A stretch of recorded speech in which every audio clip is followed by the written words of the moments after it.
papakita mo yung ticket bukas pag nag-ano ka doon sa ano. Pag nag-ano bukas, sa counter ng Cebu Pacific, wala yung ginawa natin. So, hindi tayo pipili ng mga buyers na yun eh, di ba? Ano? Hindi, pipila uli. Ipapakita, papalitan yung ticket.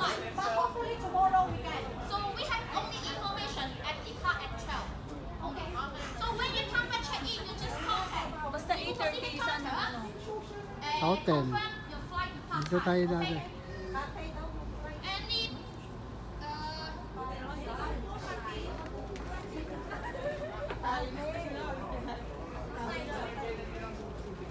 so any duty free item?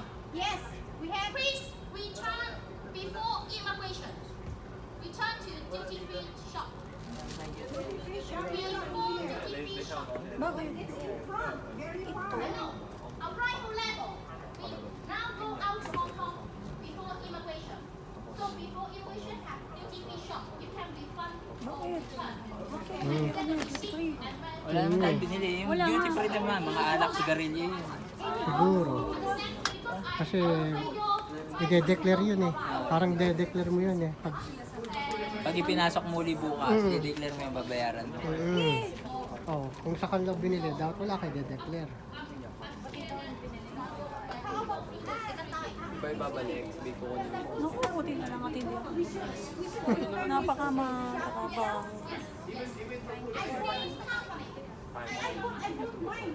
yes, same company.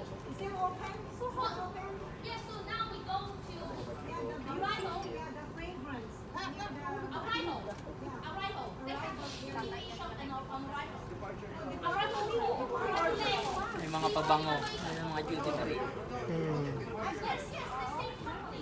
When the same company. Hindi tayo magtatagal. Ang dami na yun. Hindi, wala pa rin yung kotse.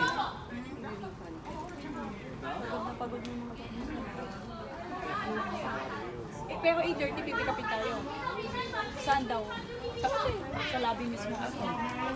So, alam na tayo naman. Duty free and 依家走啊嗰啲咯，誒你翻去 arrival 嗰層，你俾翻學佢可能會你譬如你唔翻嚟，但係你俾錢你，你翻嚟佢會俾張紙你。